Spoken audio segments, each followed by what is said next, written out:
First story is titled, Am I the a-hole for not wanting my wife's ex to be our sperm donor? I literally never thought I would ever be writing a post on Reddit, let alone this. I, 30 female, have been married to my wife, 34 female, for 2 years. We have been dating for 7 years. We have a great relationship with lots of communication and big mutual respect. I am a lesbian, my wife is bisexual. I am no longer in contact with any of my exes. Neither is my wife, except for David. David and her dated from when she was 22 to 26. They had an amicable breakup and both stayed in the same friend group. David has a girlfriend and he is a nice guy. My wife and I have been talking about kids for a few years now. We are currently in the process of having a child and are now looking for a sperm donor. We were originally going to operate for an anonymous sperm donor, but still with enough info about him for our child. Yet something changed a while ago. A month ago, my wife started to mention how nice it would be if our child would have a non-anonymous sperm donor. How it would be convenient if our child ever had questions about where they came from, etc. I agreed. However, I told her that I couldn't think of someone in our family or friend group who could be that person.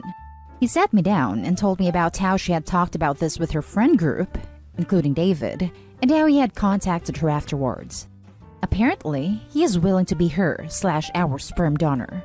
Important detail is that, due to health complications, I am not able to have children, so my wife will be carrying that child, so the child would be biologically theirs.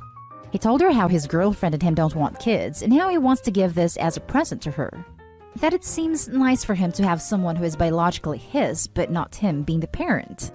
My wife was extremely happy when she told me this. In her mind, this is the perfect plan. I told her I have nothing against David, but I don't feel comfortable having a child with him, and I especially don't feel comfortable having my wife and her ex having a child together.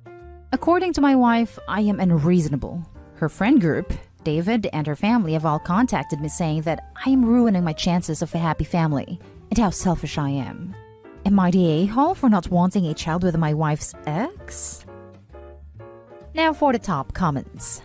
Not the a-hole. Taking a donation from someone you know is complicated, legally and emotionally. Taking a donation from an ex is a whole other level of emotional and moral complications. You're right to say no. In all honesty, I'm wondering if she may already be pregnant, or they've been going behind Opie's back and have decided they would have a valid excuse if she accidentally gets pregnant. Not the a-hole. The fact she worked this out with David and the entire rest of her friend group before she thought maybe you, as the other co-parent of this child, ought to be brought into the discussion tells you everything you need to know about where you stand in her priorities, let alone whether you should be having a kid with her right now. Put your foot down. That if the two of you don't go to counseling instead to sort out why she thinks it's okay to bully you like this, and why everyone but you seems to be getting to say in your family planning, she's free to pursue a family with David independent of you, as she would apparently prefer. Seriously, I was pretty WTH reading the post.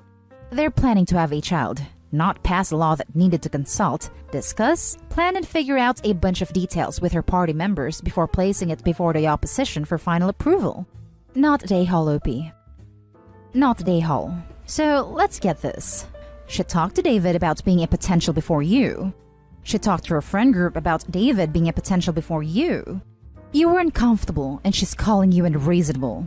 Opie, you were not ruining your chances at a happy family. This is clearly a situation that requires 2 yeses.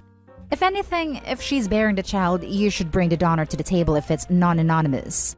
I understand this discomfort, and given her prioritizing everyone else's input and blessings before even discussing the idea of David as donor with you, you may want to reconsider having children with her.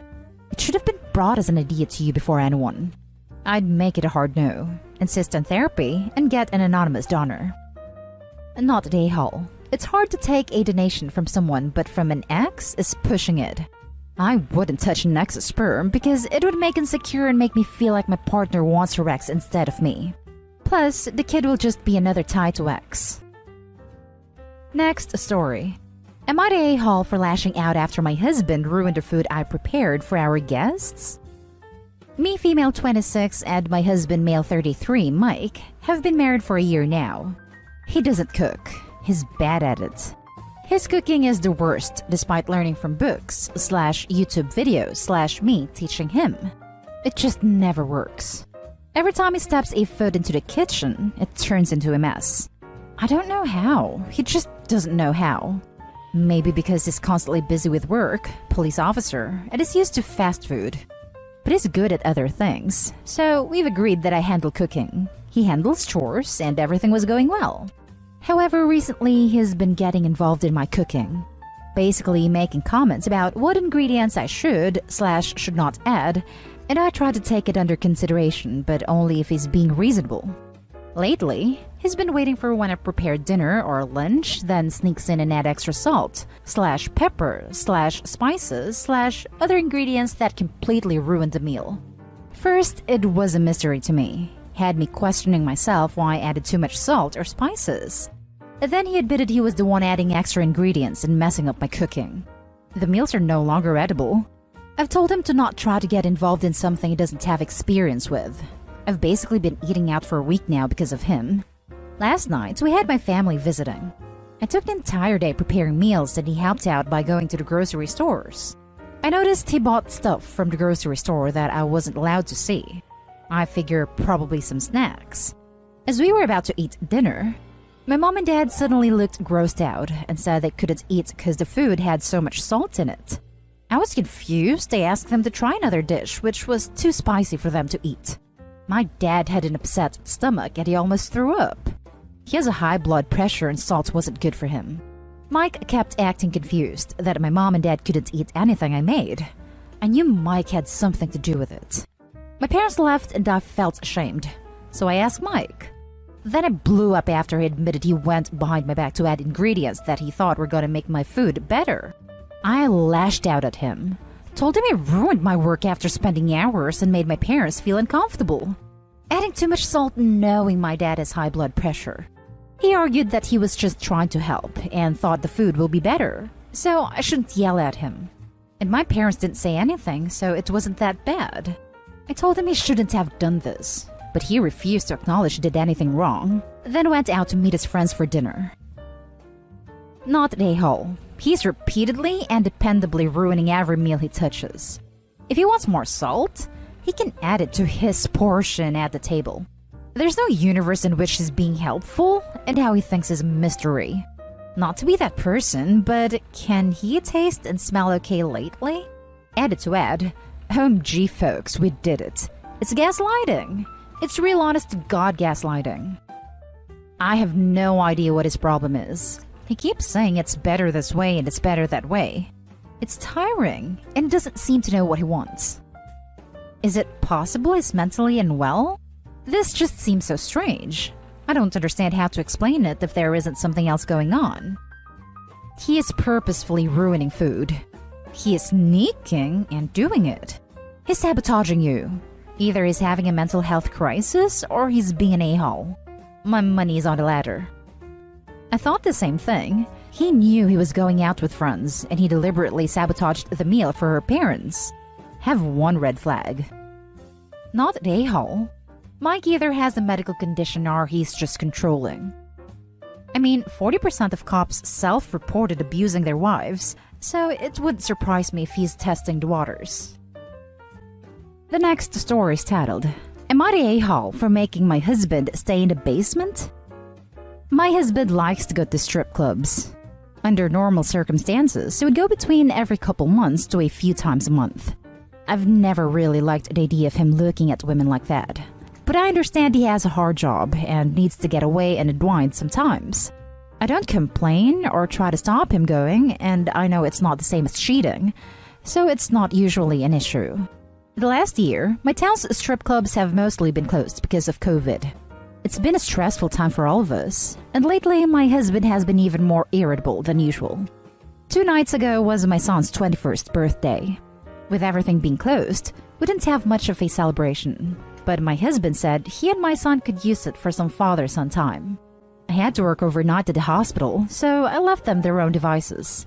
When I came up through the garage coming home, I noticed the basement den smelled like alcohol. We have a bar in the basement den, but normally my husband doesn't use it unless we have guests over. When I went to bed, I asked my husband and he said he and my son just hang out downstairs playing games and having drinks to celebrate his birthday. Later, when I was out in the yard, my next-door neighbor asked me how the party last night was. I didn't know what to say, and I think she could see I looked confused, so I awkwardly excused myself and went to confront my son instead. I asked him about the night before, and he also said nothing happened, but eventually gave in and admitted my husband and some of my husband's friends came over the night before to have some drinks with him for his birthday. He didn't want to talk to me anymore after that. I told my husband that my son had told me what happened the night before, and he ended up admitting that he and his friends had brought a stripper into the house for our son's birthday. He kept saying it wasn't a big deal, and that nothing happened and they didn't even do anything, whatever that's supposed to mean. He said this was something he and his son had wanted to do for a long time, and I was trying to take away his chance to bond with his son and be a man. I don't know what I was thinking, but I just blew up with rage and said that if that's what he wants to do in our basement, that he could just stay in the basement from now on. I told him I didn't even want to look at him. At that point, he left and said he was going to stay with a friend until I came to my senses. He hasn't been back, and my son hasn't spoken to me since.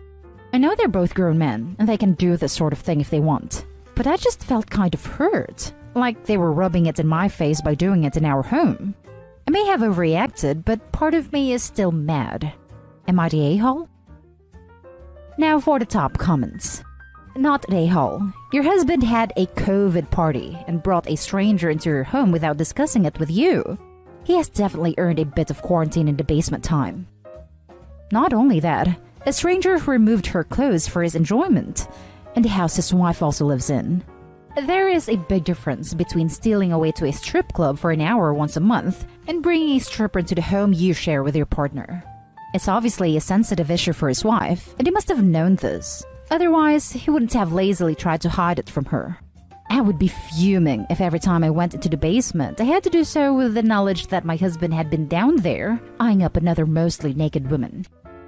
It also really bothers me that he kept defensively saying nothing happened after the kid didn't want to talk about it. Could be totally true and the kid just felt awkward discussing the general topic with his mom, but going straight to defensiveness and cheating when she was rightly outraged just that the stripper was there is kind of weird. With his dad's friends, who was this party really for? Like gross initiation into adulthood. Since when does becoming a man equate to intergenerationally getting off in your loose sweatpants while objectifying the same strange woman grinding on you?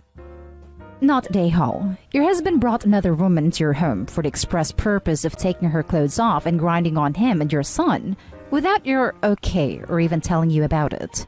There are very, very few women who wouldn't be extremely pissed off about this. The real question is, why on earth are you still married to someone who has zero respect for you?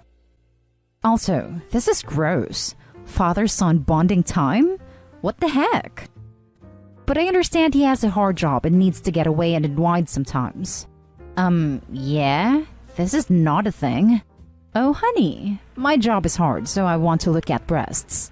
You're awfully understanding about this, but now he's just abusing your forgiving nature. Naked women in your home is a clear line. Not the a-hole. They're grown men and can do what they want, but you're a grown woman and can do what you want as well. Oh, honey, my job is hard, so I want to look at breasts. If my partner tried pulling that crap, I can just see it now. Right, you want to look at breasts? You just get a load of these. Pounces and suffocates him. Now for the last story. Am I the a-hole for not wanting a baby to sleep in my room? I live in Dallas, and we're going through hell because of this winter storm. My family's house had to deal with rolling blackouts for the past few days, but yesterday is the day that it looked like our power was back on for good, which led to my mom inviting our neighbors to stay with us. For whatever reason, their power hasn't been on for the past few days, and my mom invited them to stay with us without even consulting anyone else in the family. These neighbors have 3 kids, one of which is a baby who's only a few months old. And out of nowhere, my mom told me that the baby and its crib were going in my room. That pissed me the hell off, since she didn't even ask how I felt about that. But she wouldn't listen to my protests. She never does. Last night I was trying to get to sleep, but the freaking baby was being noisy. She wasn't crying. She was just making random baby noises, and I couldn't deal with it. She eventually fell asleep, and so did I. But then she started crying, which woke me up. The parents came in and started consoling the baby back to sleep, But I was still up when the baby woke again and started making more baby noises. I decided to take action of my own. I ended up moving the crib into my sister's room, and when she started crying again, it was definitely better for me. But I heard a bunch of confusion in the hallway. The baby's mom was wondering why the crib was in my sister's room, and I just pretended to be asleep. But my mom slammed my door open and immediately called me out. This led to a giant argument between me and her in the hallway. I was arguing that it's not fair that the baby sleeps in my room, but once again, my freaking witch mom already decided that she wasn't right, and that she's not to be questioned. Then the neighbor's other kids woke up, and the entire house was watching me and my mom scream at each other. Things eventually calmed down, and the baby went back in my room. But once she was asleep, I pushed the crib into the bathroom, and she wasn't discovered until this morning when the baby's dad found her in there. Now they're mad at me, but I'm pissed at them and my mom. My mom keeps calling me a brat, and the neighbors have already scolded me for what I did. So I retorted by calling them horrible parents who want to pawn their baby off to me instead of taking care of her themselves. Now, my mom is blaming me for the current tension in the house. Who's the bad guy here? Now for the top comments. You're the a-hole. You're 24 years old. Your parents do not have to provide a roof over your head. Do you pay rent? Your city is in crisis. Your mom is helping a family with children out so they don't freeze. You can handle a baby in your room for a couple of nights during an emergency. Wait, she is 24? I assumed from the tone that she's like 14. Edited to Ed. I got it, y'all. Hope he's a dude. Got it the first 100 replies. You're being generous. I guess for. You're the a-hole. It's a freaking emergency that will be over soon. You were acting like they moved a baby in with you permanently. You are so selfish. You should be ashamed. While I agree Opie is being an a-hole, the parents should also bear responsibility. Baby should have been in the same room as the parents. What kind of parent would you be if you put your child in the care of someone who did not volunteer nor agree for the task? You're the a-hole. You should not have moved their child in the middle of the night without telling anyone. That is terrifying for a parent for their kid to not be where they think and to not know what happened. Then you double down and put the baby in the bathroom? Any sympathy I might have had over lack of sleep is gone. Grab a pillow and blankets and sleep in the bathroom yourself if it's so bad in your room. Yep, this. But also, I'm so confused as to why this baby isn't sleeping in the same room as its parents to begin with. And that's the end of this video, folks. As always, leave a comment and hit like and subscribe. And if you want more of this content, turn your notification on to get updated on the latest videos. And I'll catch you in the next one. Stay safe.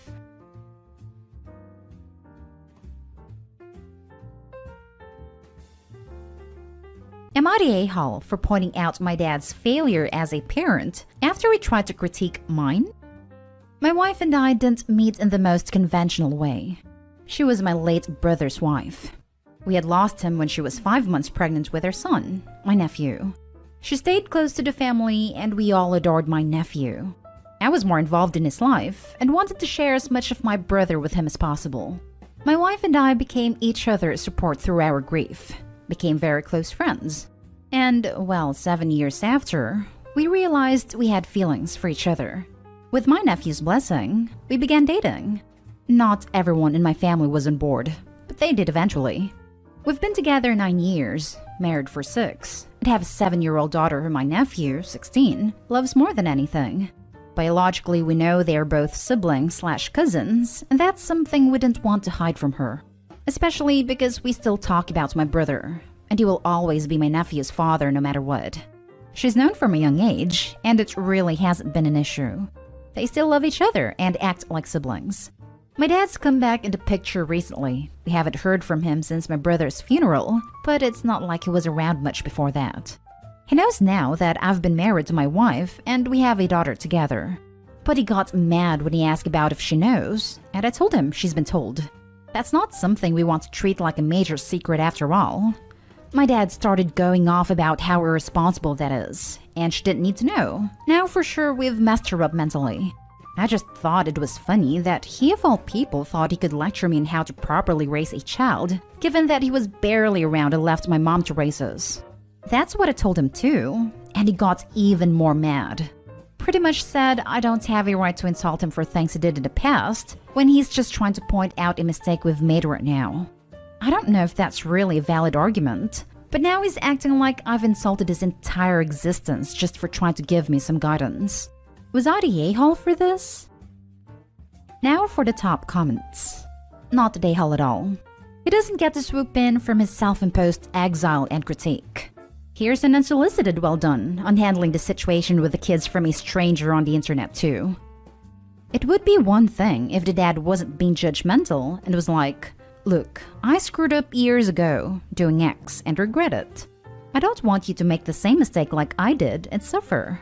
But being judgmental and condescending while trying to whitewash his own actions is hypocrisy. No surprise he got called out. Not the a-hole. You'd be far, far more likely to do damage to your daughter by hiding something like that. And she would inevitably find out at some point and realize her entire life had been built on a lie. It's an unusual circumstance, and she should absolutely know about it. Your dad is way off base, and he has absolutely zero right to lecture you about it when he hasn't even been a parent to you. Not the a-hole. I'm back, son, and I'm here to tell you what you're doing wrong. What a great way to repair a messed up relationship. At this rate, they'll be father and son in no time. Definitely not the a-hole. I think that you did a good job by telling her early, because at some point, some stupid people will tell her. Probably to be mean or something. With her knowing and growing up with it being normal, it won't hurt her. And to be honest, I do not think that it is something to be ashamed of at all. I mean, they are even more related than half-siblings, which I think is awesome in this context. The death of your brother really is tragic and sad. But with your daughter and you, your nephew has direct family which is a part of his dad as well. Your father was wrong. That was always the goal. We never want her to feel weird about it, or like we intentionally kept something dark from her, and it hasn't impacted their relationship as siblings at all. Thank you. Next story is titled, "Am I the a-hole for not helping my brother-in-law and my sister with their debt?" I've owned many successful small businesses over the years, so I have a lot of experience in all kinds of retail at many levels, to say the least. My sister and brother-in-law were thinking of starting their own, so they asked me for my help and advice. I spoke to them over the phone, going over the basics and links to some good websites to take a look at. After about a few weeks of speaking to them, they said they didn't want my help anymore. When I asked why they said that, they said they were told differently by an experienced accountant they knew from church. This so-called accountant was not only giving them bad advice, some of it was downright illegal.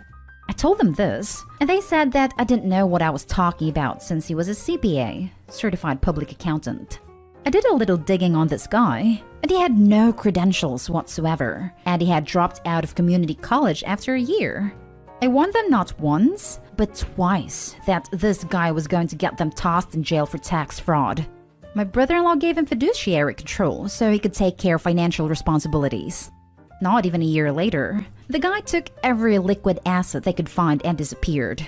He not only stole everything, he ran off with everything they had, got a few more company credit cards, maxed them out, got lines of credit with some parts companies, ordered parts and then sold them on the side for cash. Brother-in-law and sister's company blew up. They lost their house and almost went to jail. Not only that, they are in massive debt that I don't think they will ever be able to pay off. I feel horrible for their daughter, who most likely won't be going to her dream college because of all this. They are now asking family members for help, and they are so graciously giving them everything they can spare. Then they asked me, and apologized, then asked if they could have some help financially. I accepted the apology, but said no, stating that I warned them and they ignored me. They left, but not without begging and crying. So now I am being painted as the a-hole by family and friends. I want to state that I am not rich by any means, but I am doing really well financially. I've worked hard to where I've gotten today, and although I could have spared something, I didn't feel obligated to. Am I the a-hole here? Not the a-hole. They dug their own hole. What might be a nice gesture, though, is to put some money into a trust for your niece to help with college that parents can't touch. Not the a-hole. You warned them repeatedly. Could always create a college fund for their daughter if you felt so moved, so she doesn't suffer for their ineptitude. But that's not something you have to do. Not today, Hall. These two people are a waste of your money. You had already warned them. They'll just do something stupid again once they achieve financial freedom on your dime. Honestly, people this stupid deserve what they get. Do not waste your money on them. Sounds like they wanted to get rich quick and not have to do the hard work, and even gave over control to a loser. Not sure why. After multiple attempts to help them up front, you should bail them out now. If you want to help the niece, you can, but that's not necessary either. Not today, Hall. Your sister and brother-in-law are grown adults who got themselves in this mess. If you were able, help your niece with some college expenses. Not today, Hall. They ignored your advice and warnings multiple times and followed a snake oil salesman into a get-rich-quick scheme. They were greedy and looking for cheats and shortcuts, and that made them easy marks for a charlatan. This is karma at its most recognizable. If you are concerned about the daughter, you could set up a college fund for her that the family can pay into but that her parents can't touch. But you don't really owe them anything. Now for the next story. Am I the a-hole for refusing to purchase a baby gift for my cousin's second baby shower? I, 26 female, found out that my cousin Beth, 35 female, is pregnant with her second child. I'm happy for her, obviously, but she and I have never been close. I love to sew, and whenever I find out a family member or friend is expecting a baby, I make them a nice baby blanket for them. I feel like it is a nice personalized gift that you can't get anywhere else, and I always make sure to get soft, high-quality material to ensure it is both safe and comfortable. Everyone who received a blanket from me always praised the craftsmanship, and that their children still snuggle with it well into their childhood. I made a nice blue baby blanket with puppies on it for Beth's first child, and whenever I go to visit, he always was carrying it around. I also mentioned to anyone who was given a blanket to call me if they have concerns about it, such as bunching cotton or loose thread, so I can fix it up for them. I've never gotten any complaints, so I must be doing it correctly. Recently, I got an email from Beth reminding everyone about her upcoming baby shower. It is a drive-by due to the pandemic, and had added a gift registration for guests to sign off on. I looked through it and was amazed about how expensive everything was. I understand that baby supplies can be pricey, but the cheapest thing on the registration is a stuffed rabbit costing $25. There were a lot of other things I find personally silly and inappropriate to ask for from family, such as nip cream, new pajamas for Beth not a baby, maternity diapers, etc. As a university student, I can't afford these things, and figured a blanket I made would be a sweet gift. I texted my cousin and let her know that I could not really afford some of the items she asked for, but I would be more than happy to make a personalized baby blanket to match the nursery, woodland themed. I got a text back immediately from her saying that I had to pick something from the registry or purchase a gift card from Babies R Us with a minimum amount of $100. I asked if there was an issue with her son's blanket that would warrant her refusal of accepting my gift, and she stated that because it was homemade, it looked tacky, and it made her look cheap for not having a tag attached to it. Here's where I may be the a-hole. I responded that I, under no circumstances, will be applying to her gift registration, and now she could kiss the baby blanket goodbye. Beth became upset, stating that I was a cheapskate and was depriving her unborn baby of needed supplies. I pointed out that she still had plenty of toys, books, old clothes, strollers, etc. from her first child that she could still use. She went quiet for a few days, and then messaged me this morning saying she'll take the blanket. I am still pissed, so I told her no, and I will no longer be attending her shower. Now I have cousins and aunts flooding my phone with complaints on how I'm a bad person. My parents are on my side, however. So now I'm here, wanting to know if I am the a-hole. Am I? Now for the comments. Not the a-hole. That's a baby shower you can skip without guilt. I don't know how many people who can drop $100 on a present. And it's a shower, not a VIP lounge. Heaven forbid she has a third child. The prices will be minimum $300. Rejecting a handmade gift is a jerk move anyway, especially since your older kid was using the blanket you made. Edit. This hits pretty close to home because I make crochet blankets as gifts. I let parents know that I would like the blankets to be used. That's what it meant for. And loved. So many of us, as adults, remember having a special blanket, stuffy, or toy that we carried around. It's even more special if it's a blankie that a relative lovingly made. I'm imagining cousin's second kid as an adult going through her childhood toys, holding up a $75 stuffed bunny that was too nice for her to play with, and rolling her eyes. Opie, your cousin is being very unkind, but would you consider making a blankie anyway and giving it to baby later on? You don't have to participate in her comically overblown baby shower social events of the season. Gag. That's obviously to get Instagram clout.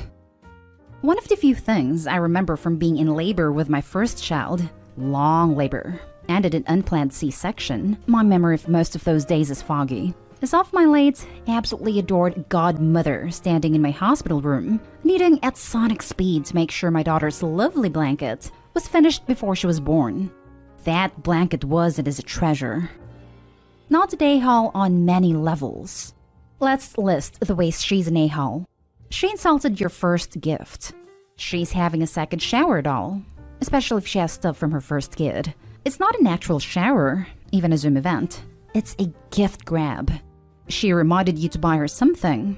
Not RSVP, not bring napkins or soda, not give a Zoom link or directions.